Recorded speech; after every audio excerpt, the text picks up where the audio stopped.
Sir ඔබතේ බැංකුව අනකරය කියන්නේ මොකක්ද? පුතේ බැංකු අනකරය කියන්නේ මේකයි. දැන් පුතාලා හිතන්නකෝ දැන් පුතාගේ තාත්තාට කාර් එකක් ගන්න ඕනේ කියලා හිතන්න. හිතමු පුතාගේ තාත්තාගේ අතේ තියෙනවා ලක්ෂ 100ක්. දැන් කාර් එක විකුණන කෙනා කියනවා සල්ලි දෙන්න කියලා. නමුත් සල්ලි අරන් යන එක අනාරක්ෂිතයි. તો තාත්තා අහනවා එයාගෙන් චෙක් එකක් දෙන්නද කියලා. චෙක් එක ගන්න එක යාට අවිශ්වාසයි. අන්න මේ වෙලාවේදී දෙන්නටම සාධාරණයක් කරගන්න බැංකුවෙන් පුළුවන් බැංකු අනකරය කියන එකක් ගන්න. සර් ගන්න එක්කෙනා එක පිළිගන්නවද? අනිවාර්යයෙන්ම ඔව් පුතේ. චෙක් පත්‍රයක් නිකුත් කරන්නේ ජංගම ගිණුම් හිමියෙක්. හැබැයි බැංකු අනකරය නිකුත් කරන්නේ බැංකුව. එතකොට මේක ලබන කෙනාට 100% සුරක්ෂිතයි මේ මුදල් ටික ලැබෙනවයි කියන. අද අපි ඔක් ගැන කතා කරමු. ඔබ හිතන්න ඔබ වාහනයක් මිලදී ගන්න යනවා කියලා. එහෙම නැත්නම් ඔබ හිතන්න ඔබ ඉඩම මිලදී ගන්න යනවා කියලා. ඔබට මේක කරන්න ඔබේ අතේ සම්පූර්ණයෙන්ම සල්ලි තියෙනවා.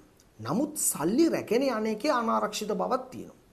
අන්න ඔබට පුළුවන් බැංකුවකට ගිහිල්ලා ඔබේ මුදල් ටික බැංකුවට දීලා බැංකුවෙන් ලබා ගන්න පුළුවන් මේ බැංකු අනකරය කියන එක.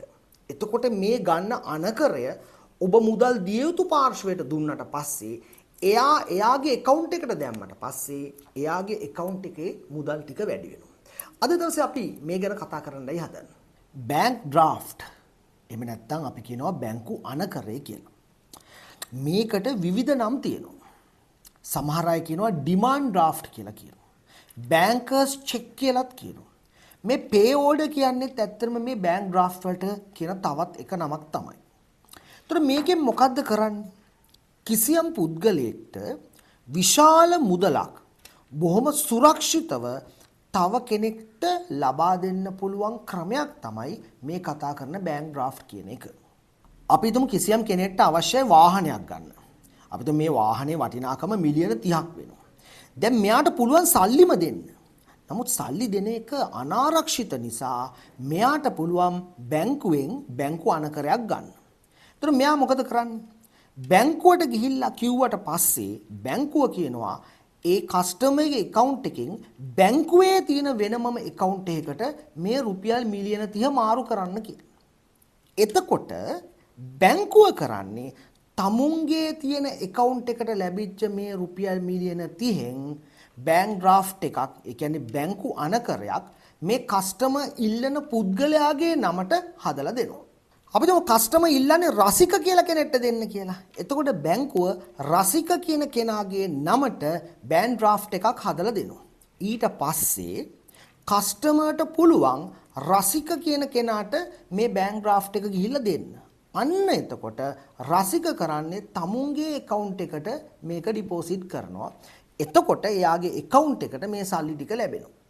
බෑන් ඩ්‍රාෆ්ට් එකත් හරියට චෙක් පත්‍රයක් වගේම තමයි. එතකොට බැංකුවේ නම තියෙනවා උඩින් මේ තියෙන ABC Bank PLC කියලා මම දැම්මා. එතකොට මේ බැංක් ඩ්‍රාෆ්ට් එක ලබන කෙනාගේ නම ලියනවා. දැන් මෙතන අපි ගත්තොත් රසික කියන කෙනාගේ නම ලියනවා. එතකොට මේ බැංක් ඩ්‍රාෆ්ට් එක අස්සම් කරන්නේත් ඕතරයිස් සයින් එක දෙන්නෙත් බැංකුවම තමයි.